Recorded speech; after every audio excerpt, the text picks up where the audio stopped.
এবং সেই জন্যই আমরা বলেছি 12 তারিখের নির্বাচনের আগে যে বিএনপিকে যদি এই দেশের মানুষ নির্বাচিত করে, তাহলে আমরা ঘরে প্রত্যেকটি পরিবারের কাছে পর্যায়ক্রমিকভাবে ধীরে ধীরে আমরা ফ্যামিলি কার্ড পৌঁছে দিব।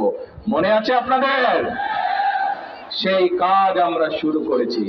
তো ভাই বোনেরা, আজকে যে এই খাল, বিশ্ব খালের যে পুনর্খনন কাজ শুরু করলাম, এই খাল খনন আমরা করব।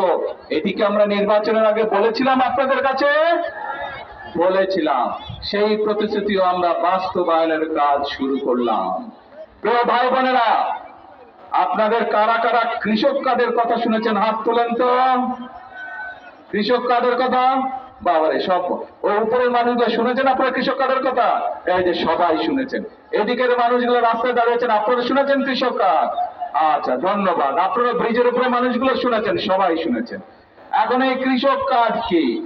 আমরা যেরকম মায়েদের হাতে ফ্যামিলি কার্ড পৌঁছে দিব, আমরা যেমন এই যে এখানে টেকনিক্যাল কলেজ করার মাধ্যমে আমাদের তরুণ ভাই বোনদেরকে দক্ষ মানুষ হিসাবে গড়ে তুলতে চাই, ঠিক একইভাবে কৃষক কার্ডের মাধ্যমে মা বোনদেরকে ফ্যামিলি কার্ডের মাধ্যমে যেরকম আমরা স্বাবলম্বী করে গড়ে তুলতে চাই, একইভাবে কৃষক ভাইদেরকে আমরা স্বাবলম্বী করে তুলতে চাই কৃষক কার্ডের মাধ্যমে।